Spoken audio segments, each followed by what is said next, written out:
Hey, all power to the people. All power to the people. Hey, welcome, welcome. We're gonna do today what we do every. What I done hit over here.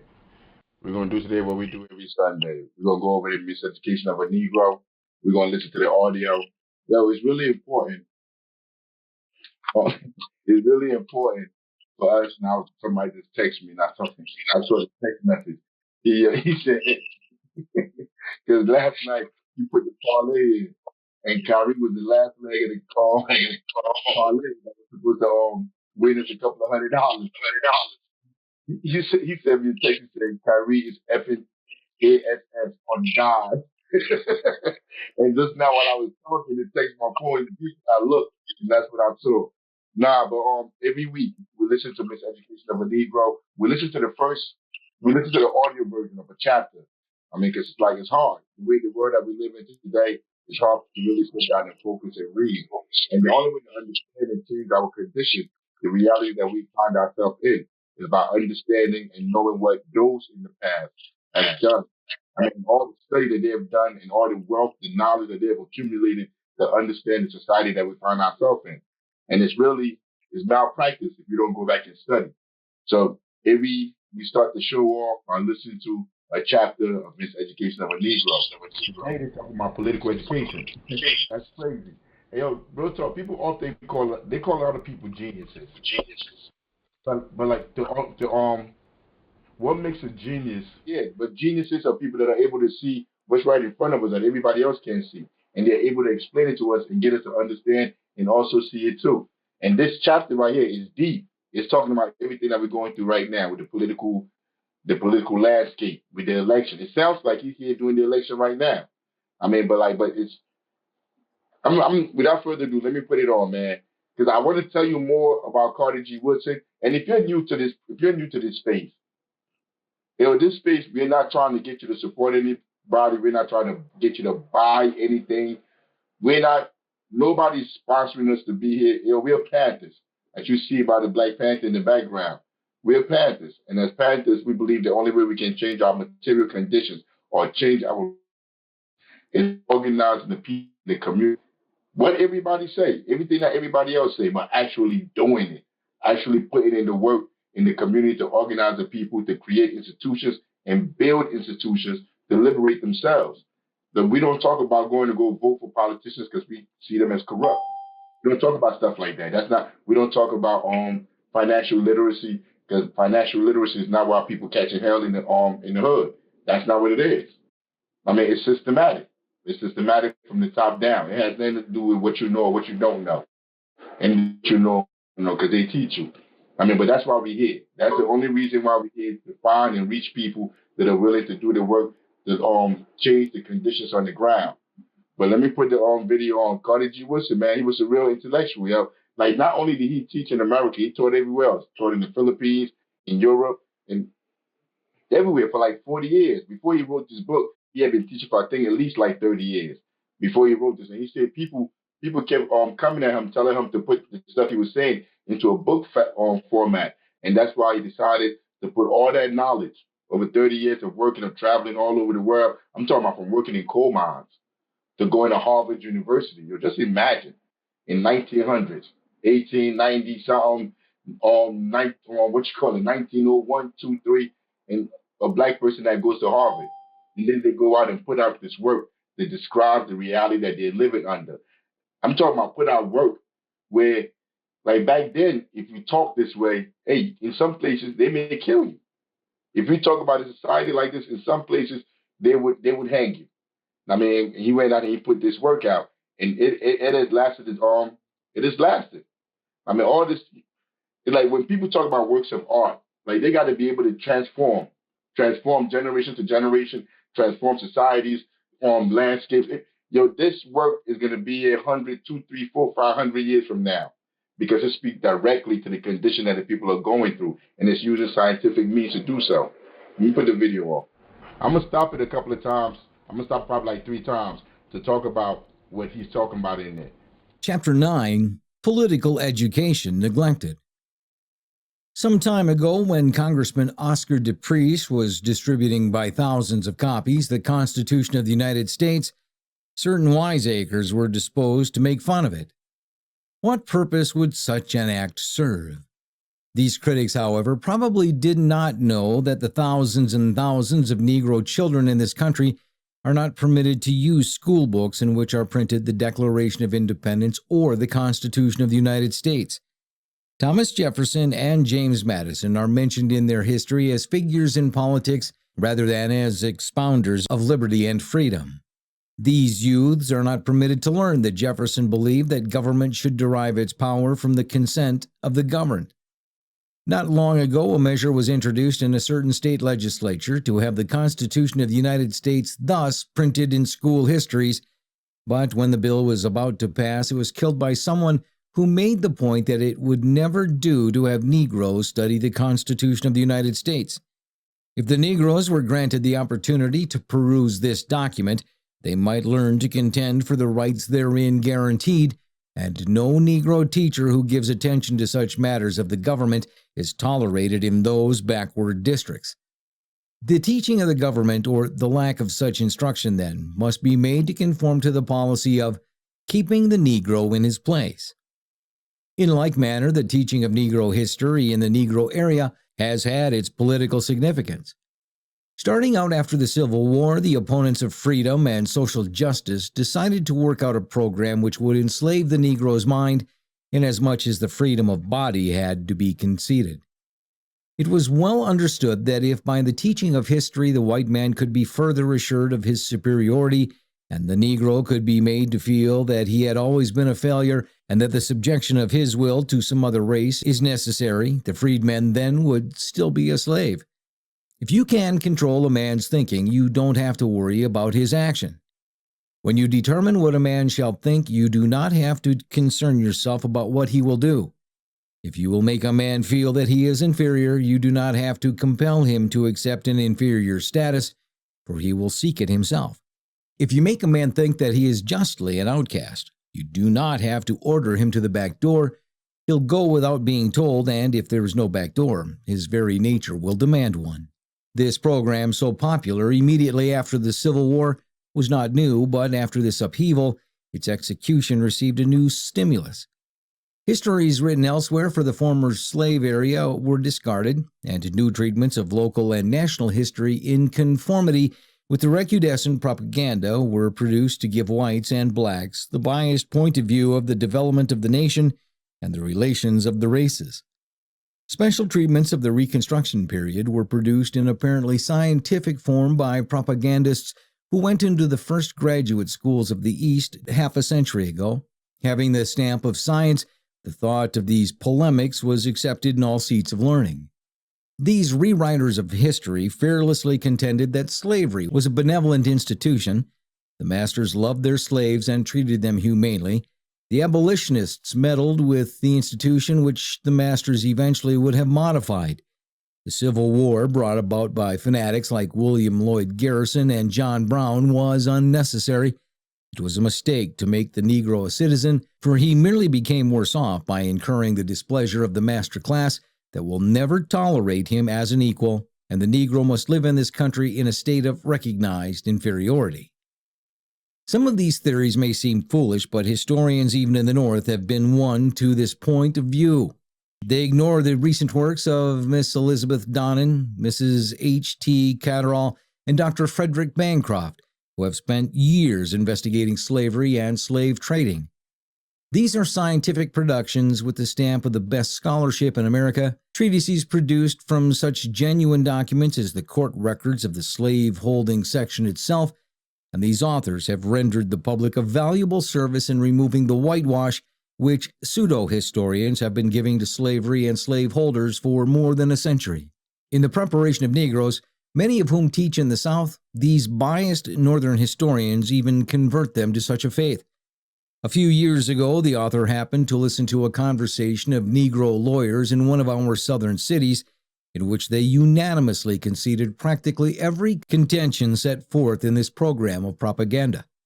They denounced, therefore, all Reconstructionists who advocated equality and justice for all.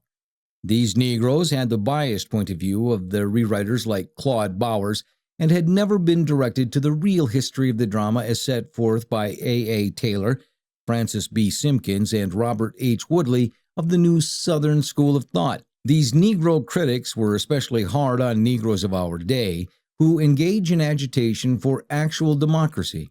Negroes themselves, in certain parts, join with the whites, then in keeping out of the schools teachers who may be bold enough to teach the truth as it is. They usually say the races here are getting along amicably now, and we do not want these peaceful relations disturbed by the teaching of new political thought. What they mean to say with respect to the peaceful relations of the races, then, is that the Negroes have been terrorized to the extent that they are afraid even to discuss political matters publicly. There must be no exposition of the principles of government in the schools, and this must not be done in public among Negroes with a view to stimulating political activity. Knowing the action to the contrary means mob rule, which may destroy the peace and property of the community. They constitute themselves a sort of vigilant committee to direct their fellows accordingly. A few years ago, a rather youthful-looking high school principal in one of the large cities was unceremoniously dismissed because he said to the president of the Board of Education in reply to his remark about his youthful bearing, "I am old enough to vote." "Horrors," said the infuriated official. "Put him out. We brought him here to teach these Negroes how to work, and here he is thinking about voting." A few prominent Negroes of the place muttered a little, but they did nothing effective to correct this injustice. So what we've been listening to just now, he's talking about how the politics worked back then. This is what, 1905, 1910, 20. This is the area where this is the period when he was alive. And he's talking about how black people were treated under the system right after slavery. And you're saying how they were being educated and what kind of education that they were getting, and how when they went through the education system, it wasn't really to teach them how to be whole, how to be people that would take care of themselves. It was basically just using them to maintain the system that was already in place. I mean, so they acted like they were free, but they were not really free. Like as black people here, because we're talking about right now, we're focusing on black people. As black people in this country from slavery, since we came out of slavery, like trying to find how we survive in this society and be human beings and be treated like human beings, there's been a journey. There's been a journey in that. And at first, when people first became free, they really believed like if you learned the law, if you learn how the law worked, if you went into the military, if you went and served in the military, if you went to church, if you were a Christian, there were a whole bunch of different paths that people thought if they did that, that would show the larger society, that would show the government, the people in power, the people that control everything, that control the institutions, that they were good Americans, that black people were good Americans. You read stuff from Du Bois, where he's telling black folks to go to the war, to go serve in the war, on World War I. He's telling them, like, if you go to this war, if you show yourself to be courageous enough, to be like that you're a man enough, they will allow you to become a citizen, and you will become like they use them. They've always used our luminaries. They've always used our intellectuals to get us to participate in the system.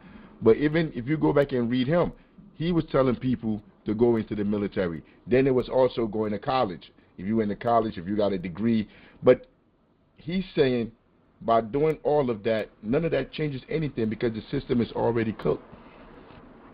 If the system is working the way they want it to work. I'm trying to see some of the stuff that I wrote down. He said the purpose of the government itself is to keep the Negro in his place.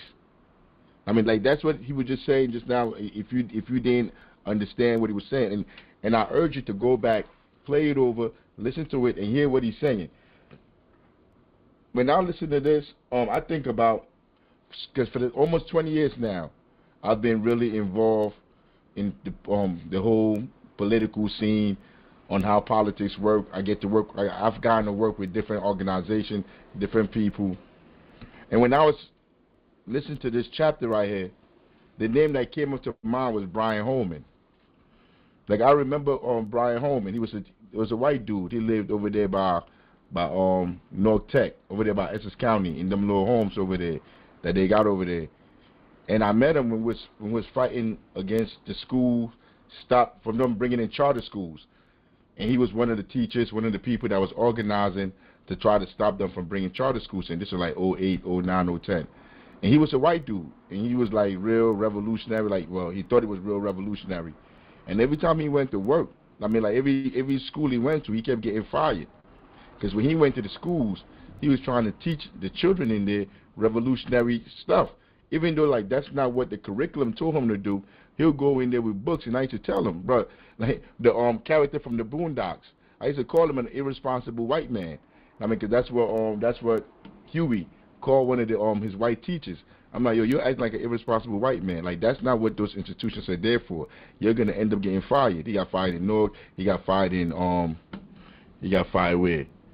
I think West Carwell. He got fired up in Maplewood. No, it was right here up the street. It was either Maplewood or Hillside. I think it was Maplewood. Nah, yeah, Maplewood, right? He got fired. Yeah, because he was over there teaching them white kids, like teaching them real history. And like, but if you pay attention to Carter G. Woodson, he would see what Carter G. Woodson said. You see, but he didn't respect, even though he was a white liberal, like he was liberal in mind, he didn't respect people like Carter G. Woodson, people like Van Sertima, because we got into a conversation one time, and I brought up Van Sertima, and he called him a pseudo-intellectual. I'm like, pseudo? I'm like, what are you talking about, pseudo, man? I went in my thing and I looked it up. I looked at what pseudo meant. It meant like a niche, like a low, like not the real intellectuals. Like, he's not a real intellectual. Like, this is what people on this side, a niche group over here, this is what they think. I mean, I'm looking at him like, yo, like, why would Brian say something like this? Because he really didn't understand fully. And no matter what you try to tell him, because he read so many books, he's going to tell you. I mean, he know what it is already, like what he thinks is what it is. But reading Miseducation of a Negro, he's telling you what they put it in there. He's going to go on, when I play the rest of the chapter, to go more in depth. But he's telling you what they're telling you in these books, how they have these books written, and the story that these books are telling, what you're teaching your children. I mean, that ain't it. That's not the truth. They're just trying to socialize you. So when people talk about miseducation of a Negro, because people always bring it up, they always talk about it, but they talk about it while still supporting, maintaining, and working in these institutions that are holding us back. And it's like, and they talk to you as if, like, they're so brilliant, like they know everything, like everything they know is 100%. When I'm sure in the back of their mind, they know better. I'm sure they know better. They know, like, all of this is a lie. I mean, but that's how they pay, that's how they make their money. That's how they eat. That's how they pay their bills. I mean, he's going to go on more, he's going to get more in-depth into politics with it. I mean, I think that's all I wrote down that I wanted to say. But even, like, from the beginning, he said, dude would go around with the Constitution, trying to tell people about the Constitution. You see, at this point, they really believe, and he really believed, Carter G. Woodson probably really believed. Well, he actually did believe it, because he do be contradicting himself sometimes. One minute he would say, like, if you do these things, like, you'll become more whole. Then he also questioned the government itself. Like, why would the government do this if they wanted the human being to be whole?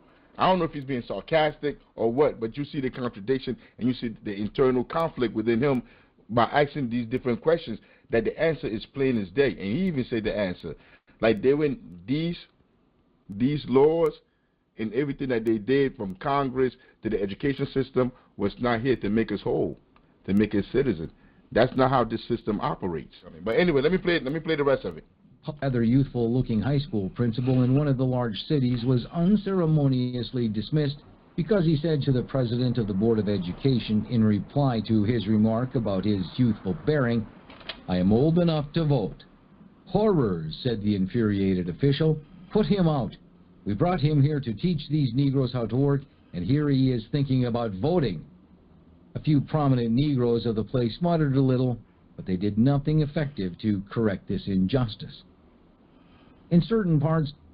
See, saying, like, when they brought the teachers in, when they brought the black people in to come in and come work and teach, when they came in there trying to teach revolutionary stuff, teaching the people to understand their rights and all of that, back then they say they removed them.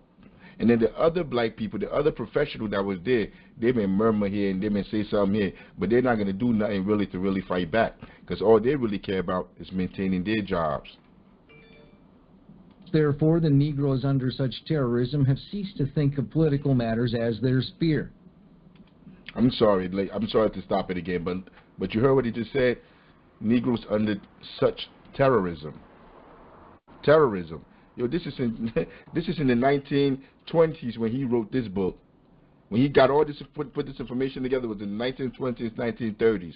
And who is he calling terrorists? You see, because they've changed it. Because now when you say terrorists, the first thing that comes into your mind is probably some Arab person or something. Go ahead, you got your hand up.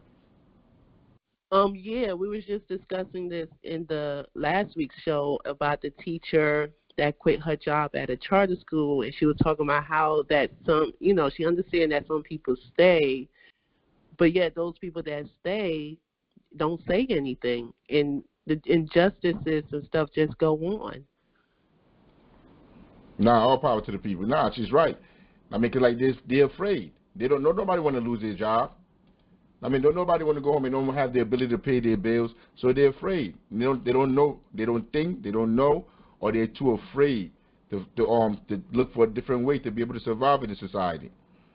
Where such things come into the teaching in more advanced work, they are presented as matters of concern to a particular element rather than as functions in which all citizens may participate.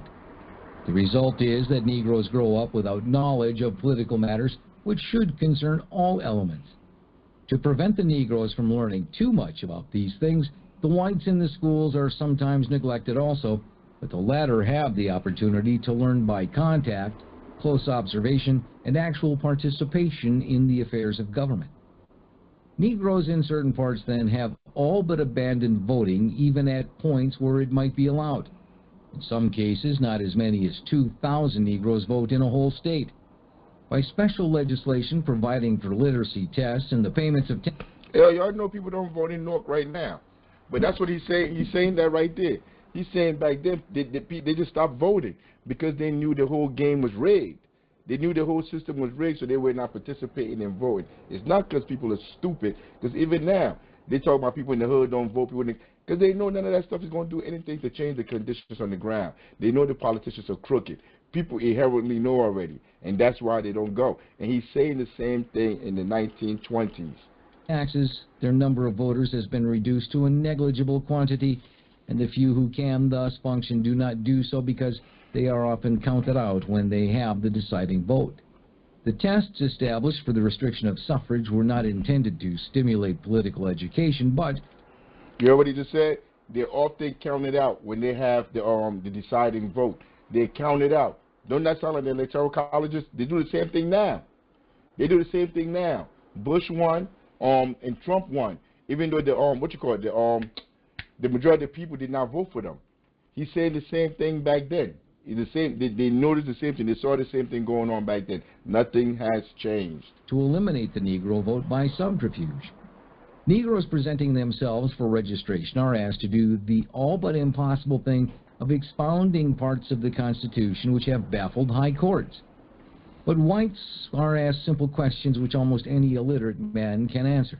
In this way, the Negroes, however intelligent, are turned down, and all ignorant whites are permitted to vote. Today is by and large done with money. That's how they fix the electoral process. That's how they fix the system. Everything is about money, and they have people in place to even deny people, like they deny the third party, for them to go to the debates, to speak in the debate. They deny them access to the ballot because they control all these institutions. Even though they say the process is democratic, but when you try to enter the process, when you try to go through the process, you see it's anything but democratic. It has nothing to do with democracy. Everybody don't have a free will, and that's what it's explaining right there. He's saying when they told black people they could vote, you could go ahead and vote. Now they give you a test. So when you got to go down, you got to go pass the test for you to be able to vote. These are the laws and the things that they passed. Because to them, this was improvement from slavery. So like he's saying, the system itself does not want these people to participate in it.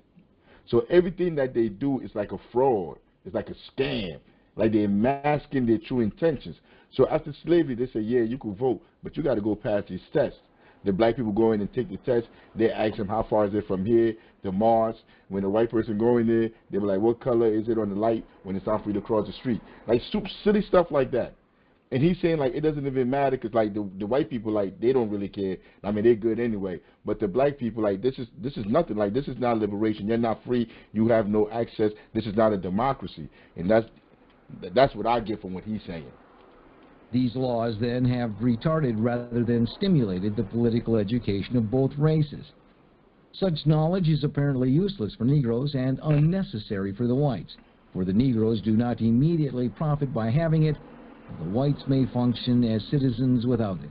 The effect of such a one-sided system is decidedly bad. One does not realize it until he talks with men and women of these districts, who because of the denial of these privileges have lost interest in political matters. A book agent working in the plantation area of Mississippi tested the knowledge of Negroes of these matters by asking them questions about the local and state government. He discovered that they knew practically nothing in this sphere. It was difficult to find any who knew who was President of the United States. One meets teachers, physicians, and ministers who do not know the ordinary operations of the courts, the functions of the council, jury, or judge, unless such knowledge has come by the bitter experience of having been imposed upon by some tribunal of injustice. Some of the educated Negroes do not pay attention to such important matters as the assessment of property and the collection of taxes, and they do not inform themselves as to how these things are worked out. An influential Negro in the South, then, is one who has nothing to do or say about politics and advises others to follow the same course. The elimination of the Negro from politics, then, has been most unfortunate. The whites may have temporarily. Yes, I just want to read, because some people put stuff on the chat, and it's a little bit of information we should know. 75% of the people eligible to vote don't believe democracy is working right, according to today's New York Times. All power to the people. Who put that up there? That was Andy. Thank you, Andy. All power to the people. Go ahead. What else? That's all I have for now. All right. They showed very little foresight. How the whites came no. Citizens. Now, let me bring that beat back. Hey, yo, 75% of people eligible to vote, right? Yes, let me double check. Yeah, 75% of people eligible to vote. So because like less than half the country are eligible to vote or are registered to vote. So it's still like just like if you're thinking it's 75% of the country, no. It's not 75% of the country.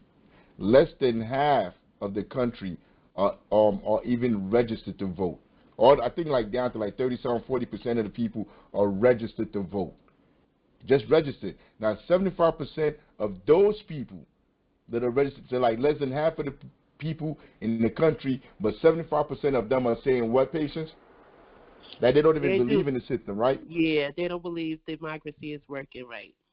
Yeah, they don't, because it's not a democracy. I mean, so even the people that are registered to vote, they're saying like, yo, we don't even believe this is a democracy, because it's not. It's there for you to see. And I wish I had brought this video up of TikTok. This white dude, blue eyes. That's the first thing you notice when you're watching the video. And he's saying he's been part of the Democratic Party for the last 20-something years. He's been working on this campaign, working on that, and then he give a whole list of reasons why he despises the Democratic Party now, and he'll never be part of it anymore. I mean, because people's eyes are waking up. People's eyes been waking up. That's why people really don't participate in the electoral process.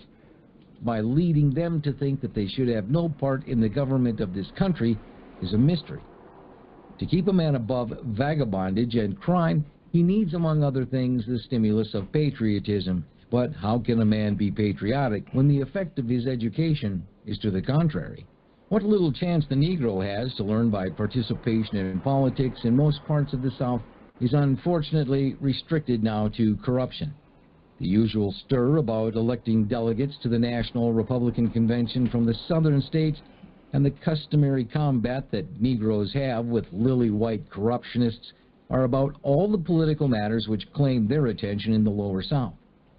Neither the white nor the black faction, as a rule, makes any effort to restore suffrage to Negroes.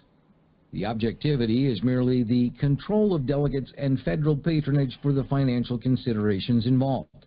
To do this, they resort to numerous contests culminating in closing hotels and bolting doors for secret meetings.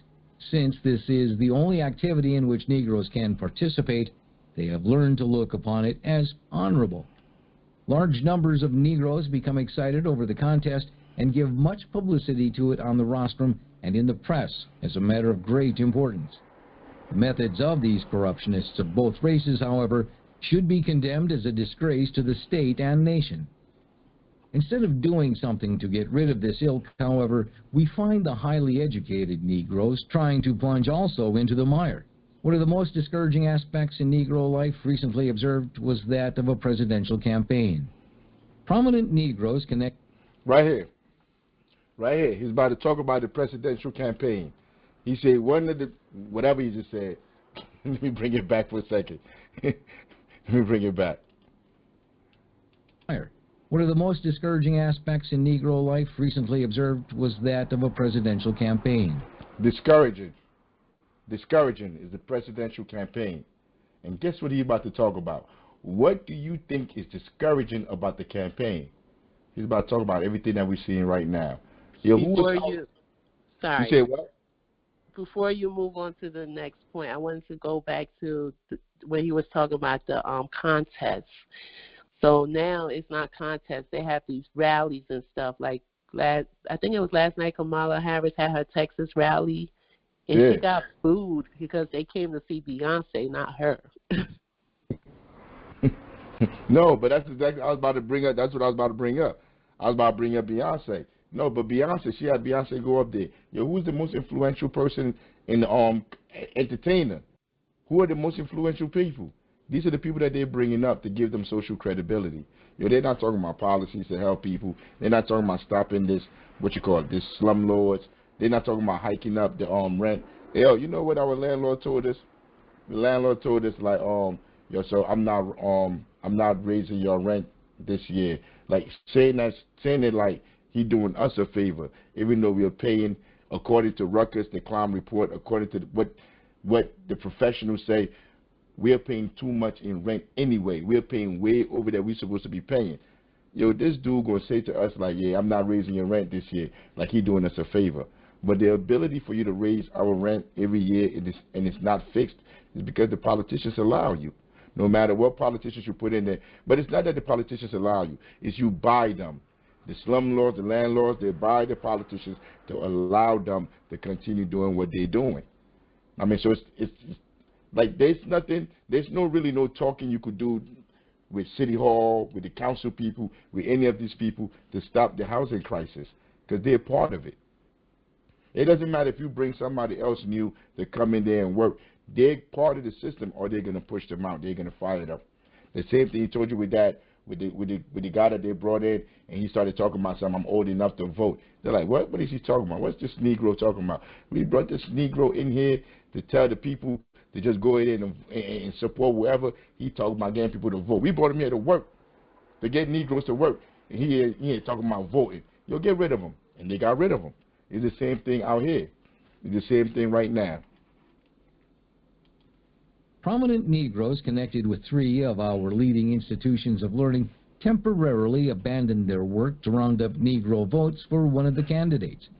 The objective of the course was to control the few ordinary jobs which are allotted to Negro politicians for their campaign services. When the successful candidate had been inaugurated, however, he carefully ignored them in the makeup of the personnel of his administration and treated Negroes in general with contempt. When you think of the fact that the Negroes who are being thus used are supposedly the most reputable Negro leaders and our most highly educated men, you have to wonder whether the Negro has made any progress since emancipation. Yeah, that? They're using these people to get social credibility, and it's working. They're using these people. They're using people like Beyonce. They're using people like Ta-Nehisi Coates. These people that we look at talking about they're intellectuals, where all they do is profit off the suffering of other people. That's what Coates does. Coates profits off this. Like that book he wrote, he's about to make all that money from the book talking about the Palestinian conflict, talking about what happened to slaves when they were in Sierra Leone, talking about all that stuff. But like nobody is not going to change the condition. Nobody's going to be doing any better because of his book. The only person that's going to be doing better is him. He's going to go on shows, talk on shows. He's going to sell them books. and nobody else is getting anything out of it. And he walks around calling himself an activist, think like going around like he's doing something for the people, like I'm speaking for the people. No, you're just using the people's suffering to make money. You're not building no institutions to liberate the people. You're not here trying to do nothing to help the people. You're not doing nothing to help the people. All you're doing is exploiting them for your own selfish gains. And he's saying the same thing. That's what they've been doing all the way from back then. They bring these people out. Michael Eric Dyson, all these people. What's her name? Fake Black Panther, was never a Black Panther. What's her name? Angela Davis, I think. Angela Davis. They bring up all these people. Where are all the institutions that these people has built? Because when I say these things to you, I know they may strike a chord in you. Like it might. These people have done nothing to build institution in our communities to help our people. If we can say that, because we doing it. We poor. We here paying rent. We here living paycheck to paycheck. But we have after school program. We're helping people with housing. We have pig patrol. We have food that we feed the community every week. Every week. Groceries. We doing it. You telling me Ta-Nehisi Coast, all these people can't do it? They know they could do it, but they won't do it because they will be pushed out of them comfy jobs that they have. They won't be making all the money that they're making, so they won't do it. And instead of telling you the truth, they'll write books like this to try to make themselves feel better. I'm telling you, man. Andy, you want to say something? Well, I agree. I just want to agree with you 100%. I think that all the things are separating and polarizing, and I'm sort of coming over to your point of view that we have to build independent institutions because nothing else is working. I'm trying to monitor these situations, and there's nothing that's going in our favor. We could do a lot worse than to build our own independent institutions where we can openly educate and write our own books and make the sales, profit the community as a whole. But you're absolutely right. All power to the people. No, man, because it's and like I love to just say like it's mine, but it's like I'm from reading Carter G. Woodson. I mean, like that's how I learned all this stuff. Like this is nothing like I just came over, I just sat down and I'm like, yo, I'm a genius. No, but it's from reading him, from reading Du Bois. Yo, just listen, just look at the data and just see what they're talking about and just follow what they're talking about. That's all you have to do and be sincere without having any prejudice coming in. Yo, he talked about John Brown. Yo, most people don't know who John Brown is. So if you don't know who John Brown is, you never studied history. You just go walking around like talking about all white people are this, white people are that, white people. Because you don't understand. The most revolutionary people have been white people.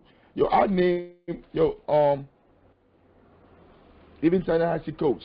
Yo, I wouldn't take Ta-Nehisi Coates before I took John Brown. I wouldn't take Obama. Like if I was in a foxhole, if I had to survive, if they say like you need some people to survive and they gave me a list of people, you got Obama there, you got Ta-Nehisi Coates, who the intellectuals? All these people that they say are intellectuals in America, whatever, you line them up. All these black people, even Angela Davis, you line them up, and you have John Brown here. I'm picking John Brown.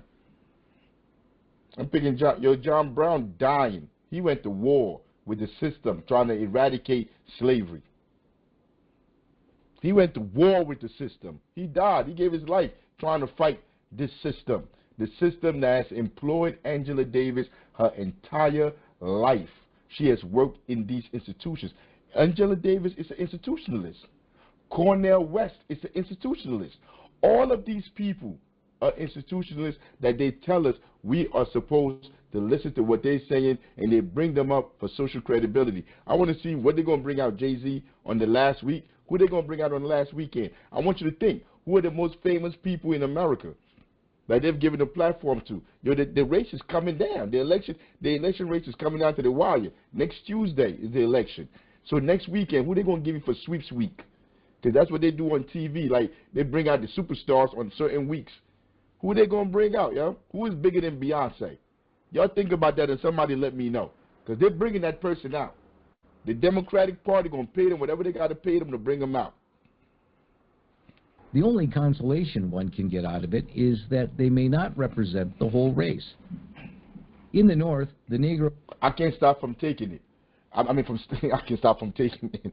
I can stop from stopping it, whatever. Because if you just miss what he just said, I'm going to bring it back a little bit because it's very important. Listen to it real quick.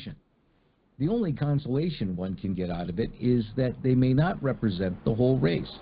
The only consolation that one can get out of the situation is, yo, Beyonce doesn't represent all of us. I mean, Beyonce don't represent Sadeja. I see you right there, Sadeja. Beyonce doesn't represent you, Yuna.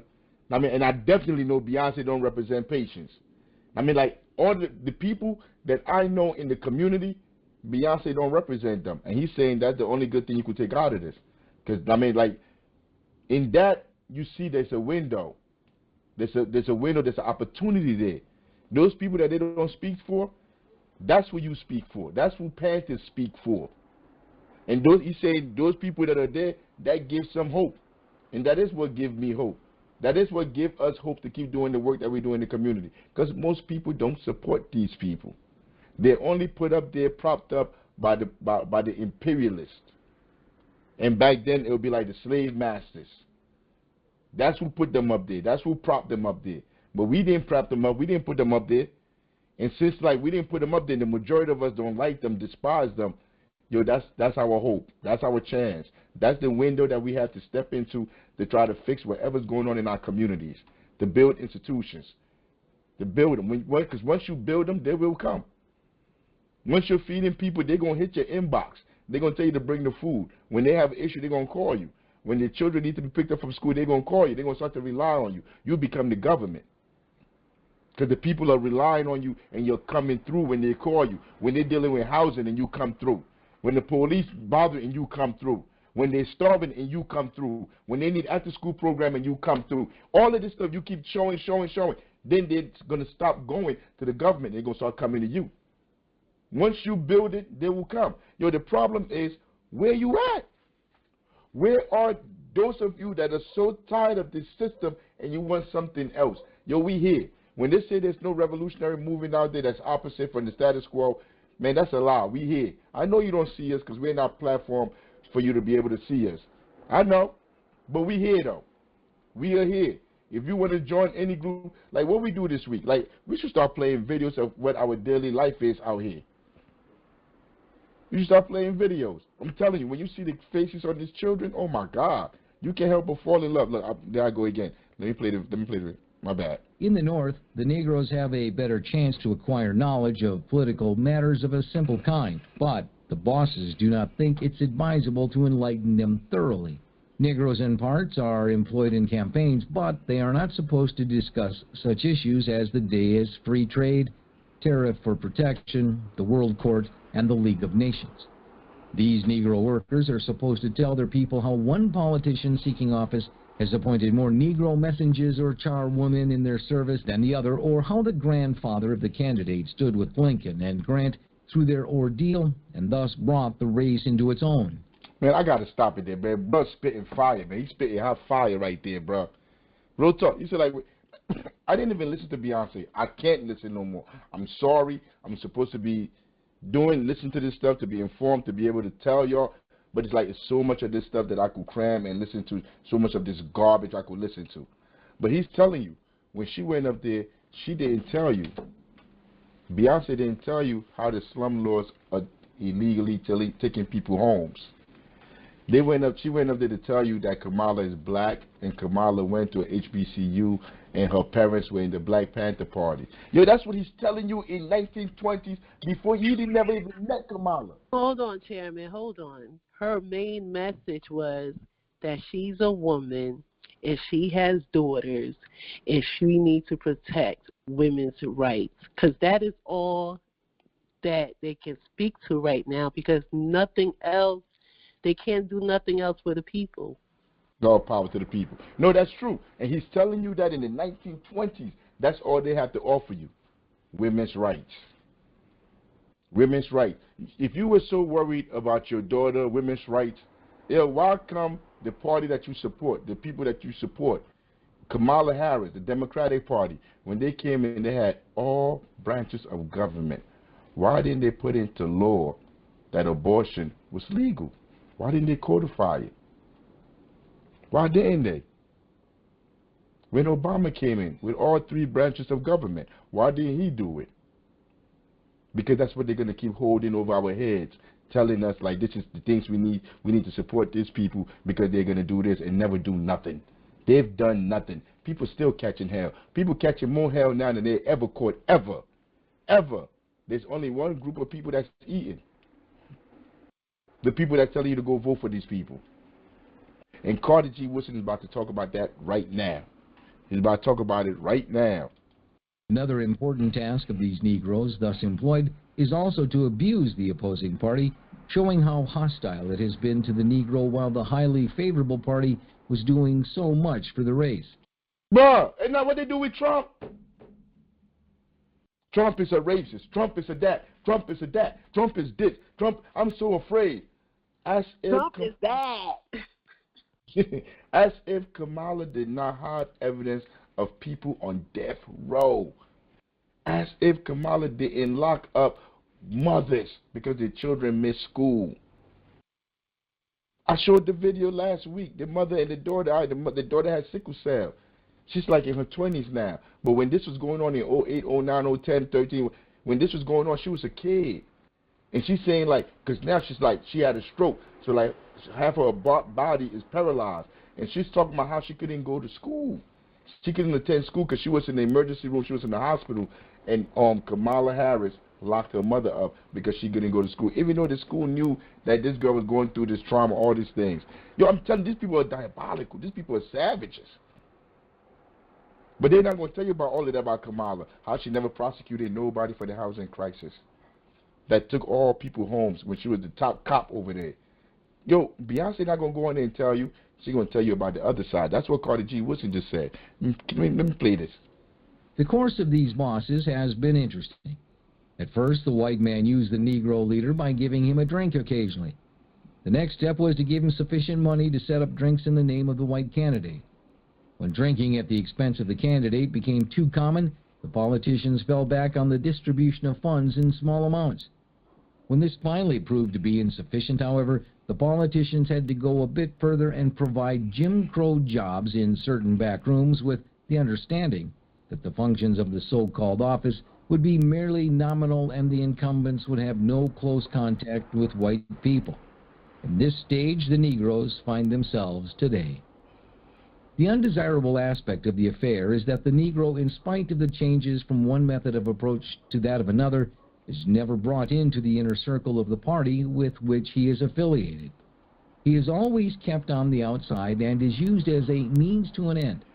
To obtain the meager consideration which he receives, the Negro must work clandestinely through the back door. It has been unnecessary for the white man to change this procedure, for until recent years he has generally found it possible to satisfy the majority of Negroes with the few political positions earmarked as Negro jobs and to crush those who clamor for more recognition. It is unfortunate, too, that such a large number of Negroes do not know any better than to stake their whole fortune on politics. History does not know that any race, especially a minority group, has ever solved an important problem by relying altogether on one thing, certainly not by parking its political strength on one side of the fence because of empty promises.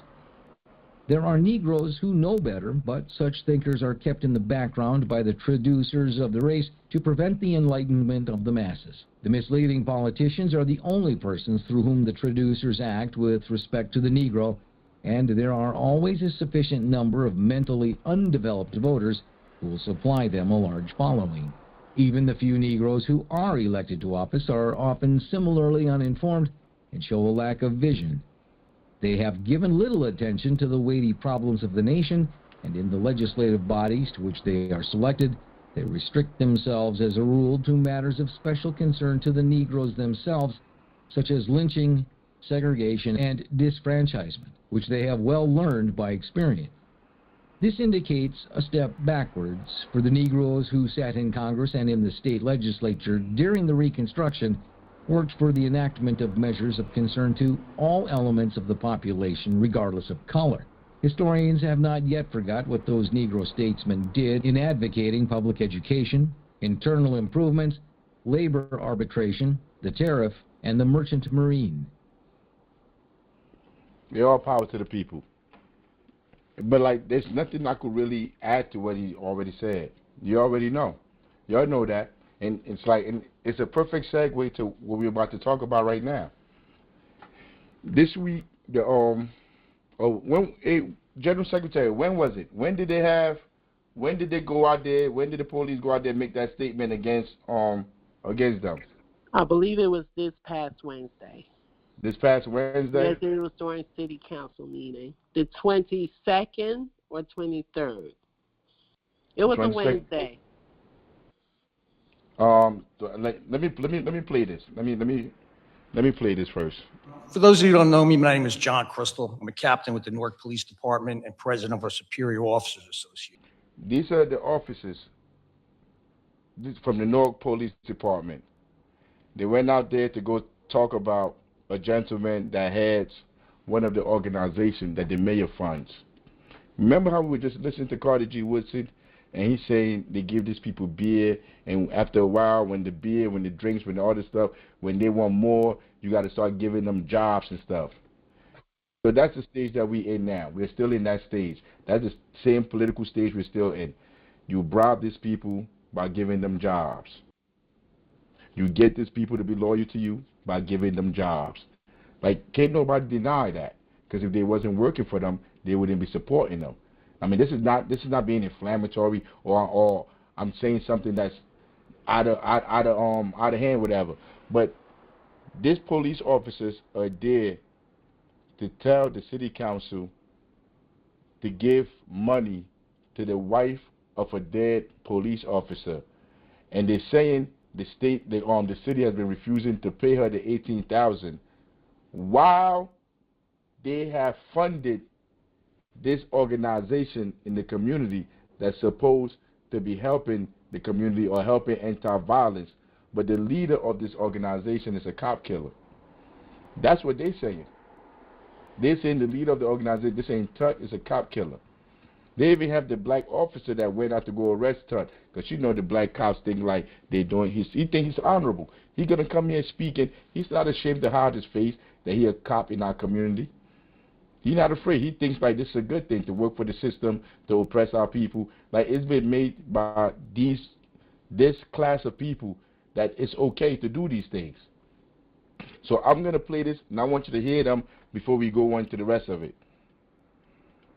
If you don't know me, my name is John Crystal. I'm a captain with the Newark Police Department and president of our Superior Officers Association.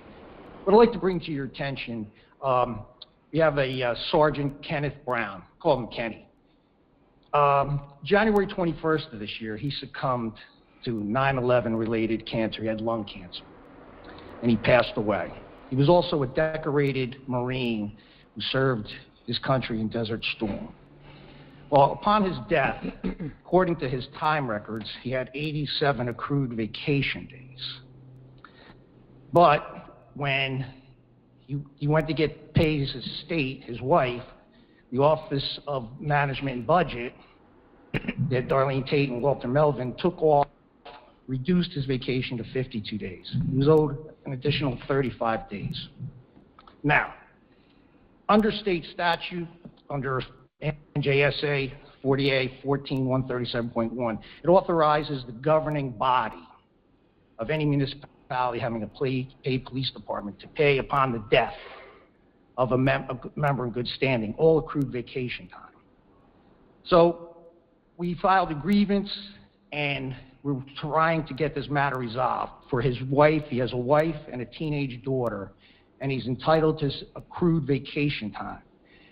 He served 27 years on the police department, and he served his country, and he's entitled to this money. And we're asking you for your assistance to get his widow and his daughter paid. Now, as you know, the city diverted over $20 million from the police budget to the Office of violent protection and trauma. So in one of these organizations, they allocate funding to certain groups. Well, one group was the Office of New Direction, right? And the person in charge of that is Khalil Tut, also known as Omar Tyndall. He gave this organization over $100,000. And this guy, Khalil Tut, he was a convicted murderer of a Newark police officer, Dwayne Reeves. So you can give... So let me pause it right there for a second. So why is the mayor using this person? Because they have influence in the street organizations. You understand what I'm talking about? Because I'm sure he wouldn't disagree either. That's why the mayor went and got him for him to be in charge of this organization, for them to do the work that they're doing in the community. So you came out of prison, you served your time in prison, so you want to do some work in the community, you want to help out in the community. Yo, not only are you going to have a job, because like they say the garbage job, people that work for the garbage, some people say those are not state jobs, because like they hire like third parties or whatever to do the garbage, whatever. But you're still working for the state. You're working for the government. Like, it doesn't matter what third party. So you're driving the garbage truck. You're making, I don't know how much they're making, but it's more than what the average person in Newark make. Because the average Newark is making around less than $30,000 a year. Hold on, Chairman. You say the garbage man is making more than the average Newark person? If you're sitting on if you're driving the truck, the people that drive those trucks, like they have CDL licenses. Yo, I believe they're making more than $30,000. Because I don't know. We have to ask the community. Yeah, we have to bring it up. I think they make like the rest of Newarkers. That's their complaint. They don't. And that's what we need. What's his name? Where you at, Mutar? I mean, cause look, you can't even get the paperwork to find out how much people are working. You got to sue all kind of people to get all this paperwork, because everything here is secretive. So like, I wish Mutar was here, because Mutar did work for sanitation. But by and large, so you come out of prison, you get a job. Yo, if you come out of prison and you get a job where you're using a CDL license to work and drive a truck for the city, yo, you should be making a certain amount of money. We're just going off that. And then aside from driving a truck, you're also the head of this organization that the police officer is talking about. The organization that's supposed to be in the community, helping out with violence, interactions with the police and the residents, helping them solve it, because that's what they're there for. Because the police are under a consent decree for being racist, for stealing, for being just criminals, for being sociopaths. Go ahead, Secretary General. Wait, I didn't know. So you saying Tut worked for Department of Waste Management? Yeah. And, He dropped and the workers are down there complaining? Yes, okay, I didn't yes. know that. All right. Yeah, the workers are down there complaining. People complain about flat tires. Yes, Tut worked down there too. But anyway, so that making that paycheck, getting that paycheck, and then also being the head of this organization. You know, when you talk to somebody like that, they're not trying to hear what you're talking about. They're not trying to hear the mayor is the problem in the city. Yo, the mayor's taking care of them. Yo, and I understand that. You know, when I first came home from prison, if I had a job down there, if he brought me down there and I was getting this bread, because like I think they got several hundreds of thousands of dollars, the stuff that they're doing. They're getting bread. They're not getting like five. Go ahead, Sadej. Hello? Yeah, go ahead. Yeah, I was just about to touch base on that. It's because I'm like, the people that just got out of incarceration, they're getting like good paying jobs. They getting like everything like handed to them. They getting help with getting their CDL license, all types of stuff. And they turning away all of us that's actually trying to, like, better ourselves. And they all under him. Like, people don't realize that. Like, all these gang people, all these big time hustlers or whatever that's out there in the streets, they are putting these people in these positions, like, as advocates and activists and stuff like that. Like, people don't see that, though. But I'm happy you did say that. No, but Deja, they're putting them, and real talk, it's like, we're not knocking them because people come home trying to look for jobs and stuff, but like, they're putting them there, Deja, to intimidate people that speak up against the government, that speak up against Ras Baraka. So like, if you go to a meeting and Ras Baraka is there speaking, yo, they have these people to surround you. They have all these people from they have all these people from the streets to try to bully you to quiet you down. Yo, it's politicians in North that say their house got shot at. Yeah. You about to say something else, Deja? Oh, my bad. No, I was supposed to No, you about to say something? No, because I'm over here agreeing with you. I wasn't supposed to be on. Oh, you got to mute yourself. You got to mute yourself. But but word up. The mayor is strategically putting these people in position for them to go against the community, and you're about to see it. Let me finish playing this video.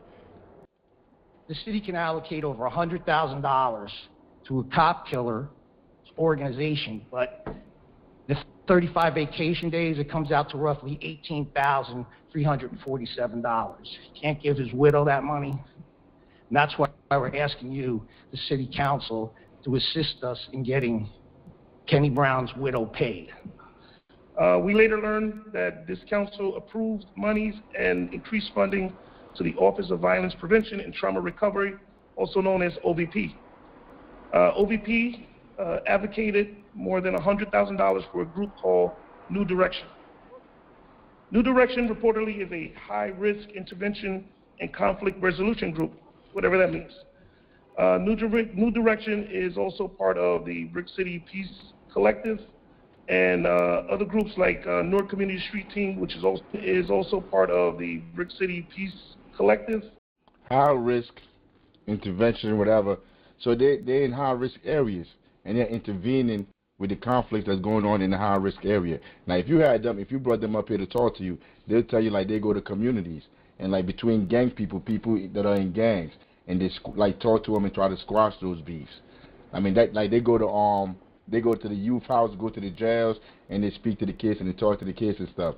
Yo, Ross Barack understand none of that stuff changes the material conditions outside, but I don't think Tut and them understand that. You see, I don't think Tut and them like, and this is not like if they saw this, they probably think like I'm hating on them, I'm speaking bad on them. For you to understand the conditions that's going on in our community, you have to put yourself through extensive education and study. You have to read. Yo, like I'm not just up here talking. I'm just talking. Yo, I have a degree in sociology. I have a degree in history. I went to really do this studying. I really went to all these schools, whatever. I sat there and I did the study and I read all the books for me to be able to understand the conditions that we in. Yo, I doubt that Tut did that. I mean, and if he was being sincere, he would say that he hasn't done that. He hasn't studied all these people, Du Bois, all of these people. But sometimes people ego get in the way. But Chairman, if he did, he would have seen this coming a mile away. True, he would have seen it coming a mile away. But still, people got to pay their bills, so that might cloud his judgment. Keeping it a buck, everybody's not built like that.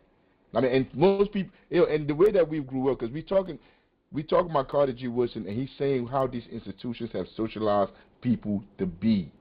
These institutions have socialized people to think money, access to money, you getting money is the most paramount and important thing in society or in your life. So whatever you have to do to get to that bag, you do it. I'm sure that's how he think. At the end of the day, he's thinking like, I'm doing this to take care of my family. I mean, I get it. I understand. But it's still wrong. It's still some sucker-ish. I mean, keeping it a buck with you. Cause I'm not taking that bread. I'm not doing it. I wouldn't do it. So if you do it, that means it's shortcomings on your part, whether you know it or not. I mean, but let me play the rest of the video. New Direction is also part of the Brick City Peace Collective and other groups like North Community Street Team, which has also received city money. Through an internet search, we learned that New Direction's president and co-founder is Khalil Tut, also known as Omar Tyndall. I was personally involved in the arrest of Khalil Tut in July 2005. He was arrested for killing Special Police Officer Dwayne Reeves and wounding his partner by gunfire. In August of 2007, a Superior Court judge sentenced Tut to prison for the murder of Officer Reeves and other weapons offenses for the death of a North police officer. What we in the SOA cannot understand is how can the city give money to someone who served prison time for the death of a police officer but cannot pay money that is owed to the widow of another police officer. Not only did we give Khalil Tut money, But we also gave him an award to someone who killed a police officer, guardian of the city of Newark. This would not... Our union's duty and obligation is to represent the best interests of our members. So we're not here to argue City of Newark policies, but we'd like to shed light on how these policies are put into practice. City of Newark has allocated funds to the Office of Prevention and Trauma Program, as highlighted in Mayor Baraka's State of the City address. In turn, OVP has granted $100,000 to New Direction, an organization founded and operated by its president, Khalil Tut, convicted cop killer, who served prison time for killing Newark Special Police Officer Dwayne Reeves.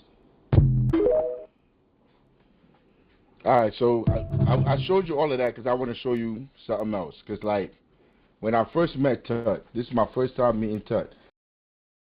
This is us right here. This is us walking in. This is me right here. I got it. I found it. This is me with the hat right here walking in. Now we walking down there. We're going. We at the Robert Tree right now, and we going in. You see that dude in front? As soon as he saw us walk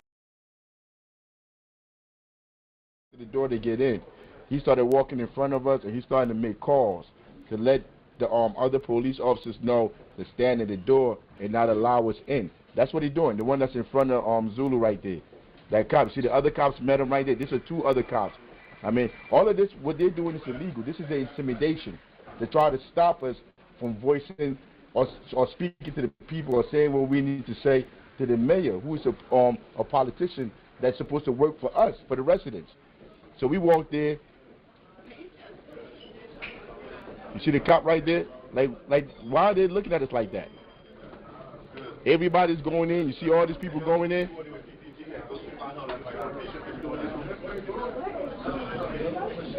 Okay. Everybody go down this way, please. So now they change. Everybody go down this way. Like, he doesn't want us to get in. So now they're bodyguarding the door. What crew? Those are the police back there. And they're telling us we're not allowed into that space to go in there and ask the mayor about gentrification. But this is what Carter G. Woodson was talking about. I mean, they're going to use the state. They're going to use the people to stop the community from coming in, from participating. That's what they're talking about right there, bro. Those are police officers. Everybody know who these cops are right there. Know who those two cops are. I think his name is Taylor right there. He's been harassing our family going back since, like, the late 90s. Yo, I remember him, like, in front. Like, I came out the house, and he had all my brothers, like, against the wall. All my little brothers against the wall. So I came out the house. Oh, I had to be, like, 20-something. And I started screaming at him. Like, yo, I was the same person. I've always been the same person. I started screaming at him, like, get your fucking, excuse my language. Excuse me, y'all. You're not supposed to use profanity here. But I told him, get your effing hand off my brothers, yo. Like, I went off with them. They had to let my brothers go. I told them to start recording them. Because we had this big, goofy camera that we used to have in the house. Yo, we was wilding. It was a house full of boys. But we had this big camera from, like, the 1980s or something. And I told them, yo, start recording them. And they started recording the police out there, whatever, and they had to let them go because they had the whole mob out there. But he's been part of the system coming after my family for a long time. But when we go down there, the mayor got these people to stand guard. So while they standing guard, remember, this is the police. The same police I was just talking about, Tut. These are them. So when what you call it? After they told us we couldn't go in, the plan was if they don't allow us to go in, the chairman at the time was going to make a speech and, like, point to it, because our job is to show contradiction, highlight the contradictions in society. When they say we free, because this is supposed to be a mass meeting. When they say we are all free, we can all participate in the mass meeting and speak from our heart and talk about what's going on in the community, what we need to change. This is the police stopping us from going into that meeting. And then the people that came and spoke up, because, like, you see how this brother's standing right there between us? That's what Tut had to come and take that position. He here right now. But Tut is about to come and stand in front between us and the police, and I want you to hear the conversation that we had. So, if y'all come, y'all the origin of everything that we are. All right, now, boom. That's Tut. That's Tut that you're going to be listening to talking. And he's going to start off by saying we, the Black Panther Party, are the origin of everything that they were doing in their organization, their street organization, because I believe he blood. I've never had a real conversation with him, We've never sat down to really talk. Yo, I was hoping he'd come up here to come give his spiel and say what's going on. And whenever he want to chop it up, we could chop it up. Like, at the end of the day, I understand, like, yo, he knows not what he's doing. He doesn't understand what he's doing. And that's not me bragging. That's being real. I mean, like, he could take it how he wanted to. He could be upset about it or whatever. But he doesn't understand this political game the way I understand the political game. He doesn't understand why he's even there. But anyway, he comes, so now he's standing between us, the Black Panther Party that fight for the people, the community, and he's saying that's where their organizations came from. He's standing between us and the police, and he's telling us that the police are good people. Like, I don't know what kind of bizarro world this is, that somebody from the street organizations is standing there defending the police. But let me put it on so you can watch it for yourself. How you doing in our community when it comes to Bloods and Crips? We come from y'all. We lost our way. We lost our way because we don't know our history. We don't understand what we was up against. Now that we out here pushing forward. Who's all these fucking pigs? Once again, excuse the language. But while he was there talking, somebody noticed amongst us, like, why all this police here? I mean, 'cause like, you can't be talking like you respect us, like you come from us, but you're over here standing between us and the police, like you're protecting the police. How you really come from us, you understand us, if you're standing on the side of the police. So he asked him, yo, why all these pigs here? Now let's see what he say. Worried about them. Worried about them. They say don't worry about them. What space am I ever going to be in the police there, and I'm not going to be worried about the police there? Talking about don't worry about them. You can't tell me don't worry about them. You already know it's not making sense. How we going to talk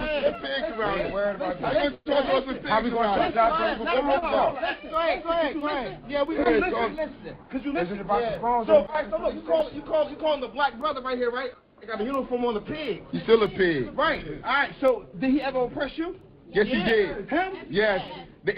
Hell, you could hear everybody that's part of our organization. You could even hear Captain Patience in the background. Yes. Yes. The organization that I'm about to say it. Let me say it. Let me say. All right, let me not cut myself off. I got a uniform on the pig. He's still a pig. Right. All right, so did he ever oppress you? Yes, he did. Him? Yes. The institution he works for oppressors. The entire system oppressors. I understand that. All right, so look. So listen. All right, so look. Yeah, but go ahead. Talk to the chairman. Talk to the chairman. My bad. He asked me a question. Help us with. Nah, but you saw the stuttering.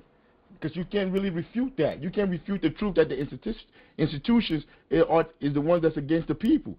And if you're working, you're protecting the institution, yo, that's a problem. But then they leave and they have a meeting. We're not at the meeting. They're having their own meeting, and he's standing there talking about this is the first time he got to meet Africa, met me, and when he looked in my eyes, like I'm crazy. Bro, you're here defending the police, and I'm the crazy one? I mean, you from the streets. You from the street organization. You from the hood. What part of that is defending the police? But he's talking about me like I'm crazy, like they're going to mash me out. Like we little kids, like we out here. Like I'm not out here fighting for no petty drug turf or any goofy stuff like that. Like I'm way past that. I'm not in the streets trying to go out here go mash out. You going to mash me out? I mean, like, hey, yo, I'll shoot the fade with anybody. You can get it shaking with anybody one-on-one. Nobody scare me. Hey, yo, Tuck, like if you ever feel like shooting a fade, we can shoot the fade. But nobody's going to mash me out. And that's not how it works. Because Tut or whoever in their organizations, they won't come shoot you the fade. They won't. They'll have somebody else come do something to you. That's how they usually move.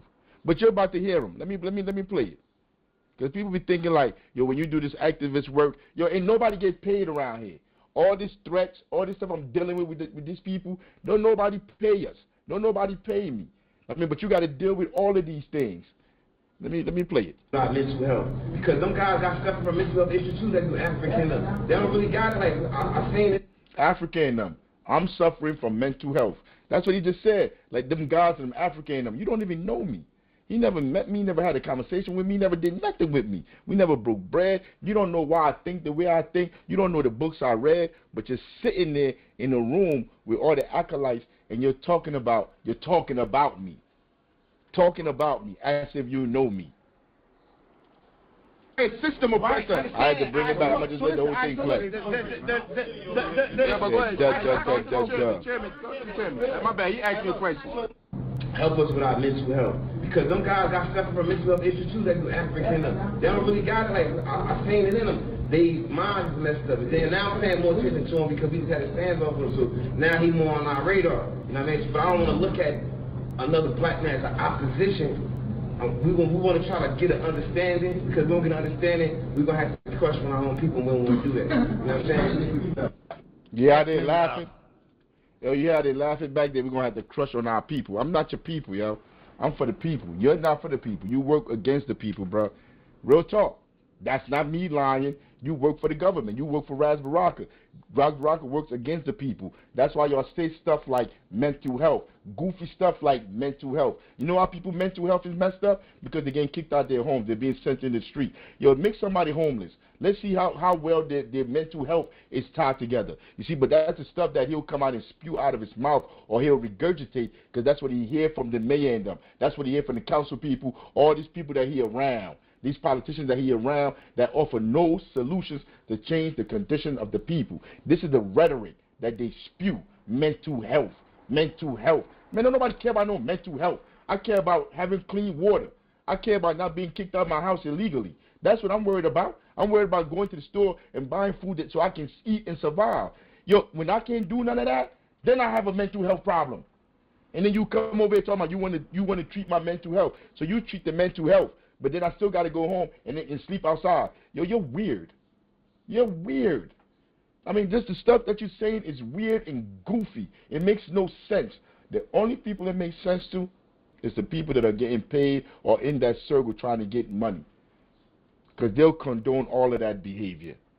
They'll condone it. So anyway, so we staying there talking, and we trying to educate this young man. We tell him, like, yo, the pigs are not our friend, bro. You can't trust the pigs. And there they go, the pigs right here. There go the pigs. This is what? This was last week. This happened in November. Everything that I'm showing you happened like last November. This is last week. The pigs are already in there talking about, like, you a murderer. How's your organization getting money, but you're standing there protecting the pigs? Hey, you know what? Hey, we're going to take a commercial break right now. Yes. Secretary General is going to take over from here. All power to the people. A party that gardens together stays together. This is the People's Garden. We are setting up.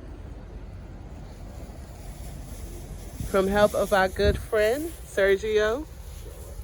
It's part of the United Panther Movement.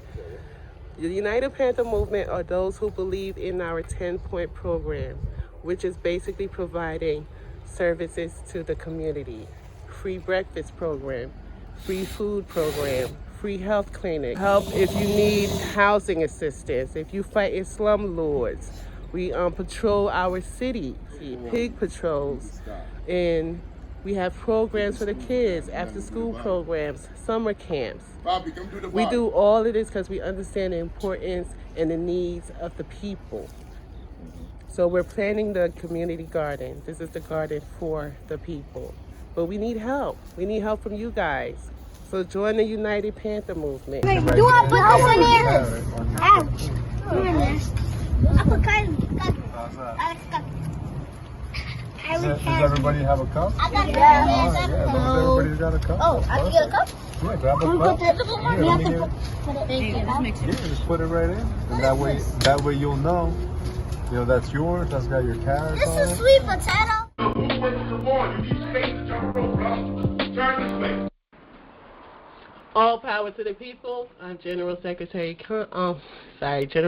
Patience. Thank you for joining us. So the situation that happened where the police went to City Hall to complain about Tut and New Direction was this past week. I believe it was Wednesday during the council. It was during the council meeting, so it had to be Wednesday. So this Saturday, actually yesterday, the mayor had an event, which I have the flyer on the screen that says, Reimagine Public Safety Statewide Community Violence Intervention Summit. And it's going to be held in the William Mobile Ashby Community Care and Training Center, which is part of Cop City. And if you don't know, there were several buildings, including an old school building, that were that the mayor, the state, city, sold and created Cop City, that now we're going to have to pay $20 million a year for rent. So we don't even own these properties. But we're going to pay the developer. We sold the building to the developer, and now we're going to pay $20 million in rent. City property that we owned. We sold it away to pay rent on it. And this is all connected. So this center, we're going to go to the next slide. This is an article talking about the money that they took from the police department to go towards the violence prevention programs that New Direction, which is led by Tut, is part of, that funding. Mayor Ras Baraka takes 5% of the city's public safety budget, which is equivalent to about $11 million, to create a new office of violence prevention. You want to say something, Chairman? Okay. So this is what this article is about. You can find it in nj.com.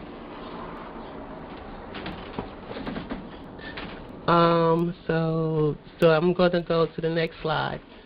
So this past summer, there was a confrontation, a situation between Dukes, who is also the co-founder of New Direction, and the police. And I'm going to read you some excerpts from the article. Gunfire exchanged outside public safety facility in South Ward, which is the William Moby Ashby Community Center, which is part of the $300 million Cop City that they built. The officer started getting aggressive with him, and I was trying to tell the officers to calm down. He's a minor, he said. I don't want them to rough him up because they were getting real rough with him. So I'm just trying to get the officers to calm down so I can get him to calm down because he's listening to me. This is Duke. This is, again, the co-founder of New Direction, and they are what they call at-risk youth intervention. So they work with the youth in our community to make sure they stay out of trouble, don't get involved with the police. And this incident involved one of the youth, and he's explaining a situation where he was trying to tell the minor to calm down, and the minor was listening to him. So Duke said one officer seized him by his shirt, punched him in his body, and grabbed at his hair. I heard an officer give a command to, take him down, Duke said. Once they did all that, I laid down and I surrendered myself because I wanted the teenager to surrender himself. The next slide, the article continues. A public safety source, however, said Dukes placed himself between a captain and the suspect and was preventing officers from arresting the alleged shooter.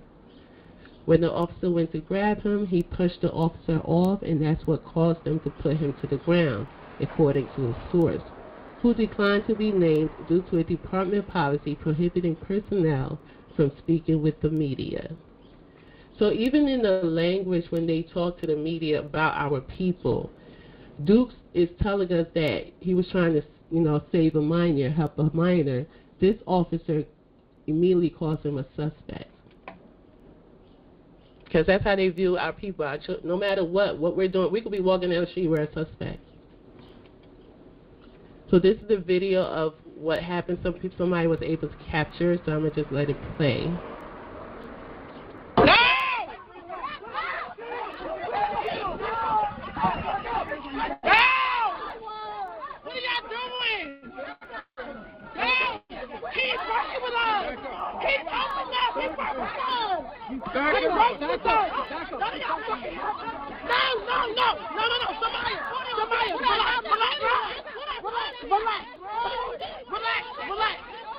I don't know if you can see in the back, but they got him laid down in the back.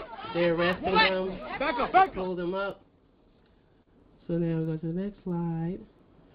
A public safety source, however, said Dukes placed himself between the captain and the suspect and was preventing officers from arresting. I read that part already. We've been having a very, very big issue with them. This is the police talking about New Direction and the work they do. We've been having a very, very big issue with them being a part of this organization and interfering with multiple police investigations, the public safety official said. This is one of, I could probably tell you, many instances, but this is probably the worst one. When the officer went to grab him, he pushed the officer off, and that's what caused them to put him to the ground, according to the source, who declined to be named.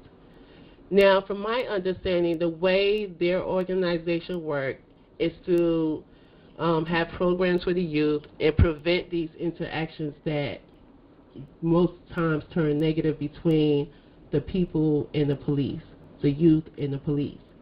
So, from my understanding, they're supposed to stop that interaction, you know, and keep the youth safe. But what the cops apparently are saying, like, they're interfering with their job. And that just goes back to, you can't change this system. You can't go into the system that is designed to oppress us and tell this system, like, you're going to stop oppressing us. No, that's not how it works. They're going to push back. They're going to get rid of you, and that's what we are seeing right now. The police are at City Hall calling to a cop killer, disparaging the work that they do, and it's unfortunate, but like the chairman said, he's telling them don't know what they don't know. They need to be politically educated, because if they were politically educated, they would have been better able to navigate this situation. Some more from the article. Dukes, who has since been released, said police charged him with obstruction of justice and resisting arrest. Dukes, however, said he is not upset with the officers for detaining him. I don't want the community to think that it's a war between the community and law enforcement or organizations in law enforcement, he said. This is our community, collectively, and I believe that yesterday was a big misunderstanding. So he still has, well, this was over the summer. I don't know what his feelings is with the police and how they're calling his friend, the co-founder of his organization, a cop killer. I don't know if his sentiment has changed or not, or if he still believes that they could work with the police. And this is a little bit of what he said when he got released that day. This is Duke. Alright, so first and foremost, man, I want to say thank you to everybody that supported me and what happened today. As y'all can see, I'm back. You know what I'm saying? I want to say thank you to my wife, Deja. Absolutely. You know what I mean? My favorite Way to hold down the fort. That's right. And shout out to the mayor, Raz J. Baraka, you know what I mean, stopping this day, you know what I mean, to ensure my safety, made sure I made it back home to my family and to my loved ones and to my community. But I do want to say that I don't know what the narrative is, but I do have an idea. But I do want to set the record straight that this isn't the community versus law enforcement. You know what I'm saying? It was an incident, an unfortunate incident that occurred, you know what I mean, outside of our program today, where we didn't have any control of, and some of our youth was targeted as suspects, and then how they was handled was, you know what I mean, a little bit too rough and too aggressive. And I stepped in to mediate, you know what I'm saying, because officers didn't know that they was juveniles, and that's why I stepped in the way I stepped in, because that's what we do for our youth, that's what we do for our people, protect them, man. You know, shout out to all our youth, shout out to everybody that's in, you know what I mean, our Safe Summer Initiative summer program. Okay, so that's what he has to say about that. Yeah, go back. I want to go back. Right there, right here with the dress right here. It's right here on the side, right there. That's Duke's right there. But they were standing right there when we was trying to tell them. We was trying to tell both of them about the police. Like, they're not here to do anything for us in our community. It's the institution that they're a part of. And he's saying, like, they lost their way. But, like, how you lost your way? Like, and we trying to tell you, but you're not listening to what we saying. I mean, so it's like you really ain't lost. You exactly where you want to be at. I mean, because we trying to tell you the police not our friends. Now they're coming after you. They're right there. They're in front of the whole city, calling you a cop killer. I mean, Lord knows how far they're going to go with this. And whatever the man's trying to do with his political career, like, this is what they're going to be bringing up, that he gave money to cop killers. Because that's who they are, man. They're sociopaths. This is how they move. Now, but if anybody got something, go ahead, put your hand up. If not, we about to be out.